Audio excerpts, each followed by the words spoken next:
you were explaining to me is that, if there are women coming into the workforce, that means that there are two income families now, even in tier 2 towns and cities, which we didn't. Maybe when you and I were growing up, it's usually you saw very, very, Very few few women, families where there were two income families. Now it's almost the norm in cities. Yeah. And in tier 2 towns, it's happening. Yeah. So which means that with more women coming in the workforce, do they get equal pays? How is it impacting? That discrimination continues, right? Empirically, if you see, there are differences between men and women for the same job. In fact, government remains the outlier here because you don't see differences in terms of men and women earnings.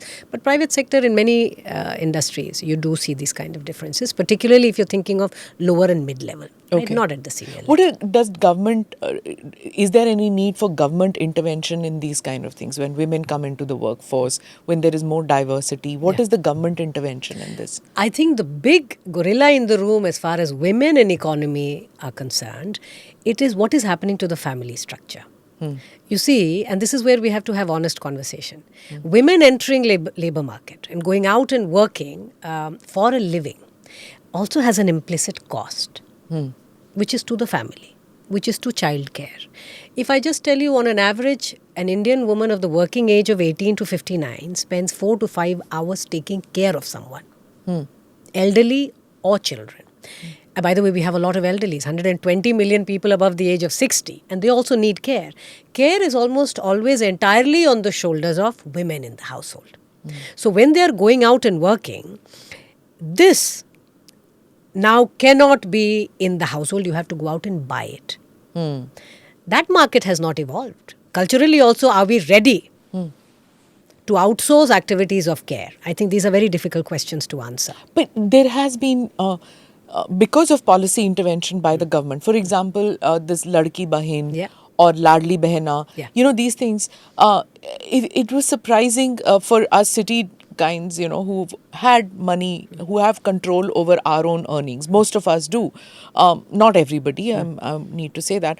But when this money was coming into the hands, so when I spoke to women in Madhya Pradesh, when I spoke in Maharashtra, strange things. When that money came in, 1,000 rupees, in 2 months she was able to buy a cycle for her daughter.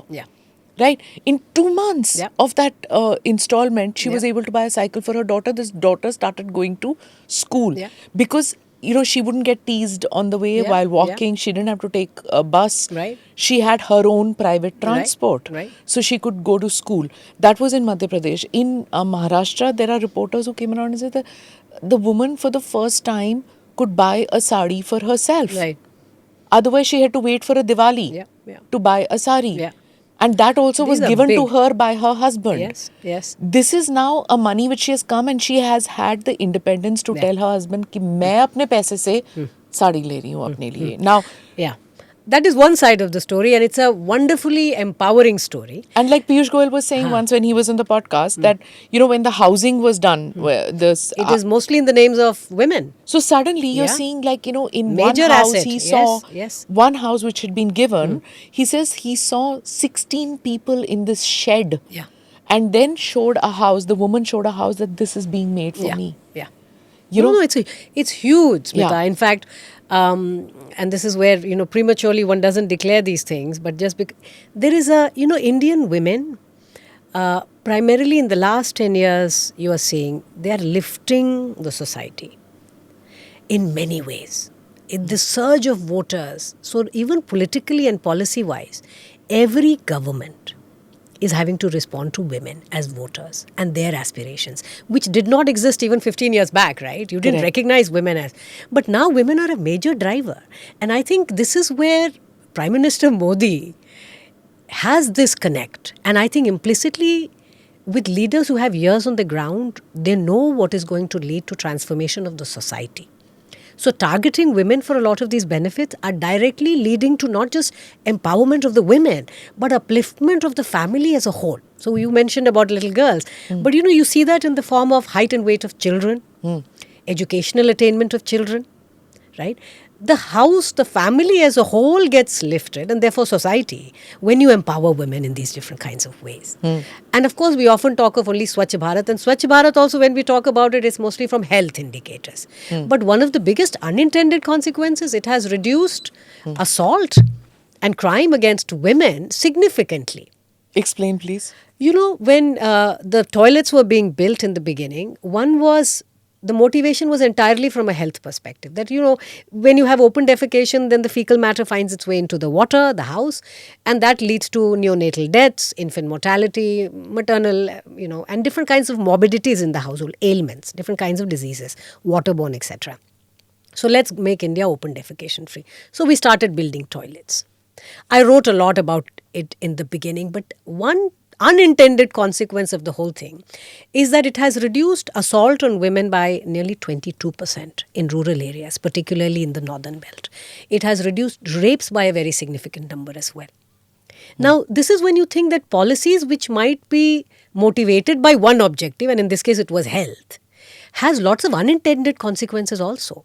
So foreign audiences who may not understand why rape and why assault on women is because when there was no toilet inside the house, in rural areas women had to go towards the forest or towards some kind of a growth where there's trees and seclusion where they can defecate, and that walk was done at 4 a.m. Before sunlight. So it was done at 4 a.m. and when they would go there in groups of 2 or 4, they would get assaulted, raped. So these kind of things, they were vulnerable. Yeah. So just for those who don't understand the socio-economic reasons why these things happen. Yeah. Sorry. But think of the transformation that it is bringing to society, right? Women are safer, they have, and of course they have assets in their names. Like housing is a very major thing. If you look at just what has happened in terms of connectivity of phones, etc., the biggest growth has been in women's access to a lot of these digital technology. No, society, Smita, is getting transformed in ways that if we don't measure it, and that is as a researcher and as someone who wants to inform not just policy, but also society as a whole, because many things bubble up and become political, and that's when it catches. But day-to-day life in India is getting transformed like never before. And we are trying to measure, at least my effort is to try and put a value. Like this one statistics which really shocked me, but very pleasantly, is that, just 10 years back, your bottom 20%, the poorest 20% in the population, only 4% of those people had some kind of a bike or a scooter, some vehicle. Today that number is in excess of 40%. Can you imagine? This is a 900% increase in 10 years. And these are not schemes of the government. The government is doing core things as far as amenities are concerned. But through culmination of all the policies and the growth is also that people are now going out and buying things. Yeah, cell phones and bikes and people's lives are getting transformed. So that's why every time people are shocked, I'm saying, we have to just gauge these much faster. Yeah. It's very rapid. It's very dynamic. 10 years is a long period of time in a country growing at 7-8%. Do subscribe to the ANI Clips channel to get shorter versions of this podcast. Click here to watch the full episode.